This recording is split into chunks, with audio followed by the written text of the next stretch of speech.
اچھا، یادداشت کا کھو جانا کوئی بڑی بات نہیں ہے، بڑے بڑوں کی یادداشت کھو جاتی ہے، یہ کوئی غیر معمولی قسم کی بات نہیں ہے۔ اگر ایسا کچھ ہو جائے تو اس سے کوئی بہت زیادہ پریشان ہونے کی ضرورت نہیں۔ اگر کسی کو بھول گیا ہو تو ہم تاریخ کا ریکارڈ درست رکھنے کے لیے یاد کروا دیتے ہیں کہ ہم سب کی قومیت بنیادی طور پہ پاکستانی قومیت ہے۔ ہم پنجابی، سندھی، بلوچ یا پٹھان بننے سے بابا قوم نے ہمیں منع کیا تھا۔ اب اگر کوئی یہ سمجھ رہا ہے یا بھول گیا ہے کہ Pakistani is equal to only Punjabi, یا چلو ملک و قوم کے وسیع تر مفاد میں آپ یہ کہہ رہے ہیں کہ Pakistani is equal to only Punjabi and Sindhi, اور بلوچ اور پٹھان قوم کا حصہ نہیں ہے، تو یہ غلط فہمی ہے۔ اب اہل قوت نے ویسے تو یہ ایک رسمی سی سٹیٹمنٹ ہے جو ہمیشہ آتی رہتی ہے، لیکن بہرحال اہل قوت کی اس سٹیٹمنٹ کی یہ جو ٹائمنگ ہے اس پر ذرا ہمیں غور کرنے کی ضرورت ہے۔ سٹیٹمنٹ یہ جاری ہوئی ہے کہ پاکستان کی مسلح افواج، سیکیورٹی فورسز، قوم کے تعاون سے، شعر قابل غور ہے، قوم کے تعاون سے تمام خطرات کا مقابلہ کرنا جانتی ہیں۔ اچھا، قوم اگر تو آپ کی مراد پنجابی قوم ہے تو گاٹ اٹ، لیکن اگر آپ کی مراد پاکستانی قوم ہے تو مت بھولیں کہ پاکستانی قوم میں پختون اور بلوچ بھی شامل ہیں، لہٰذا کیا آپ کو ان کا تعاون حاصل ہے اور کیا آپ ان کا تعاون کھونے کی کوششوں میں مصروف ہیں؟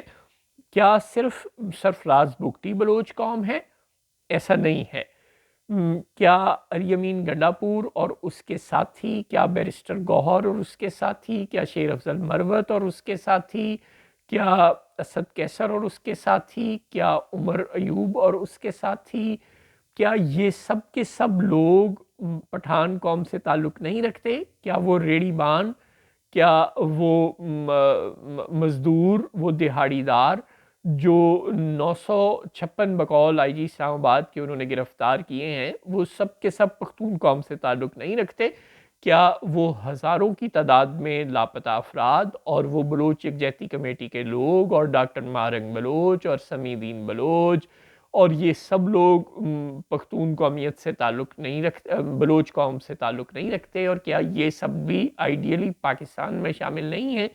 اگر یہ سب بھی پاکستانی ہیں اور تو پھر جو اسلام آباد میں اے ٹی سی کے سامنے گندے فرش پر میدان میں بٹھا کر ہو رہا تھا، یا جو ہائی کورٹس میں، ڈسٹرکٹ کورٹ میں، اے ٹی سی میں لوگوں کے سروں پر، چہروں پر کالے اور سفید وہ کپڑے ڈال کر ہو رہا تھا، کیا وہ سب بھی قومیت اور قوم کا احترام تھا؟ کیا یہ سب کچھ کرنے کے نتیجے میں جواباً قوم کے لوگ بھی ساتھ کھڑے ہوں گے؟ اپنے اداروں کے ہی نہیں، اپنے ملک کے۔ ہم لوگوں کو ڈسپیل کرتے ہیں، پہلے لوگوں کو دھکے دیتے ہیں، جس طرح ہم نے شیخ مجیب اور اس کے ساتھیوں کو دھکے دیے۔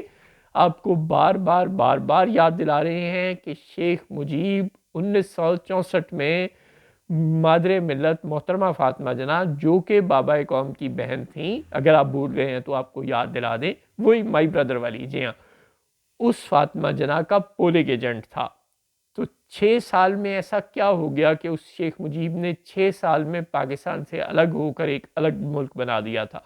وہ شیخ مجیب 70 کے الیکشن میں، جی ہاں، بنگلہ دیش بننے سے 1 سال پہلے لاہور میں ناصر باغ میں تقریر کرنے آیا تھا، جلسہ کرنے آیا تھا، اور وہاں جو آپ نے اس کے ساتھ کیا تھا وہ یہاں کھڑے ہو کر کہہ کر گیا تھا کہ اب جب تم پلٹون گراؤنڈ میں آؤ گے ڈھاکہ کی تو پھر دیکھنا میں تمہارے ساتھ کیا کرتا ہوں۔ اور تاریخ نے ثابت کیا تھا کہ ہمارے ساتھ وہاں بہت کچھ ہوا تھا۔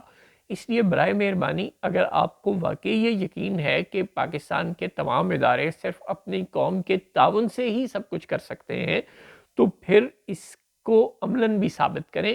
پھر قوم کا اگر آپ کو تعاون چاہیے تو قوم کے ساتھ وہ سلوک نہ کریں جو انسانوں کے ساتھ بھی نہیں ہوتا، جو جانوروں کے ساتھ ہوتا ہے۔ اگر آپ ایسا کریں گے تو ان ریٹرن پھر لوگ بھی آپ کے ساتھ ایسا کریں گے۔ اس سے ریاست میں انارکی اور فساد پھیلے گا۔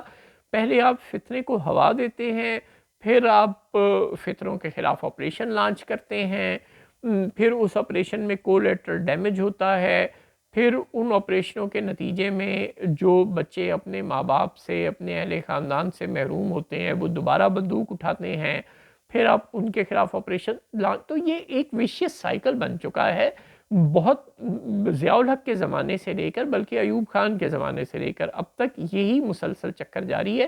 اس چکر کو اب ہمیں توڑ دینا چاہیے، اب ان زنجیروں کو کاٹ دینا چاہیے۔ اب آپ پھر وہی پرانے زمانے میں، پتھر کے زمانے میں پاکستان کو لے جانے کی بار بار کوششیں کرنا بند کر دیں۔ Engineering, reverse engineering, engineering, reverse engineering, کتنی کو دفعہ یہ کام کرنا ہے؟ مت بھولیں کہ کل کو پھر آپ کو پٹھانوں کی اور ان کے ووٹ کی ضرورت پڑی ہونی ہے، کل کو آپ کو بلوچوں کی بھی ضرورت پڑنی ہے۔ آپ کے افغان بارڈر پر مسائل ہیں، جگہ جگہ مسائل ہیں، آپ سی پیک کے ذریعے چین سے انویسٹمنٹ لانا چاہتے ہیں۔